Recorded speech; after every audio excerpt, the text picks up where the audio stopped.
Hi, welcome to One Word a Day. I'm Sophie, your co-pilot into the universe of Chinese. We are going to continue on this starlit journey of learning Chinese one star or constellation to another, because it's a cluster of characters I'm going to show you.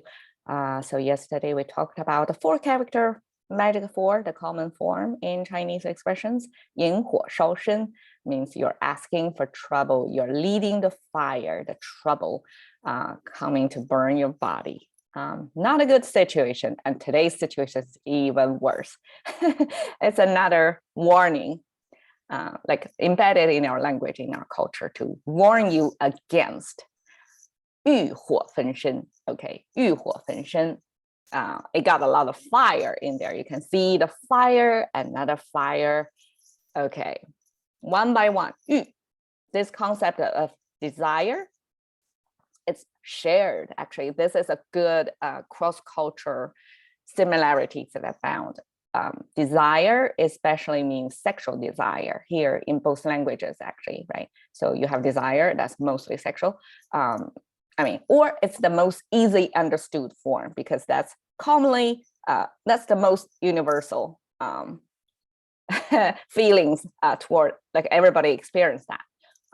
And yu came from this form of, on the left side, it means grains. Actually, it's a sound maker, but I would like to understand it as meaning maker as well, because grains is the main type of food. It's your stock food, and food is critical to survival back then, right? Not like today, like we don't care about much food, right? We care about dieting, like how to portion or ratio our rationing our food intake. But back then, having food, enough food is the main thing. And 切 on the right side, this symbol, well, this 3 strokes we talked before is like footsteps. So it got a rhythm, right? You're moving, you're progressing somewhere. And the bottom is a human figure. Got a little bit curve over there, but it still is it shared the same meaning, like it's a stick figure there, but only with a little bit curve. Still means human footsteps. Somehow this character changed into not enough. So not enough food. Okay, how direct is that to illustrate the ancient sense of lacking, sense of wanting, sense of desire? So that's our origin of the desire. Nothing sexual there. Maybe the human figure here is a female, I don't know. But okay, so that's 欲. 欲火 means, okay, so here Western and East kind of depicting the desire in the same symbol in fire, right? Because that's probably how you feel in your body, you're heated. So 欲火, desire, fire. Okay, that's our expression, we use it, desire, fire together. And probably in the West is another more elegant Western linguistic expression, right? But similar symbols. 焚, okay, so we have fire at the bottom. Okay, you have fire at the bottom. On the top, you see this structure, that's wood. And okay, cross with the canopy, that's wood. That's the base blocks we have. So mu, right? When you have 2 mus, that means you have woods, you have multiple trees. So it's like when we have three mu stacked up together, it becomes sen, that's the forest. So this is like not that gigantic forest shape, but it's still like it's woods, it's many trees lined together, and that's on fire. So it's kind of wild fire situation in California. We see that every year. 2022 now. Okay, hope this year we are in peace.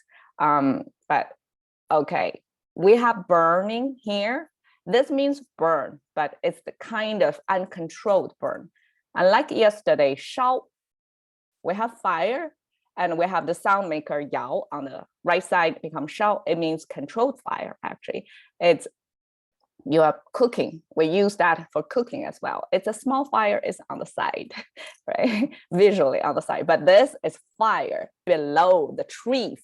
That's wildfire, it's uncontrolled. So it's a really, really bad burn. Once you get into that situation, mostly, you're burned up, well cooked by the end. And shen is the same. It's the anatomy of human body with the rib cages and with 2 legs and head on the top. So 欲火焚身 simply is a warning against the risk of lust or desire.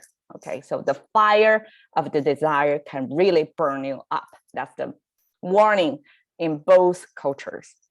So I guess it's a main thing, right, in humans that people make wrong decisions because of they are on fire, internal fire, I guess. So this movie in 2007, directed by Li An or An Li, known to the West, that he got this. It's a Chinese story setting in Shanghai of, at the time it's multiple forces in China. So who is going to get into power in governing China? Like we have Japan back then, we have a communist party, and also we have Kuomintang. I don't know how, National Chinese. I don't exactly know how to translate, but that's the force that's in Taiwan eventually. But back then in Shanghai, it's multiple forces, power struggle, chaos, that situation. So this woman was pretending to be somebody who is not, but it's kind of like a spy situation, and try to kill this main intelligence officer. Is kind of the head of CIA, in that movie role.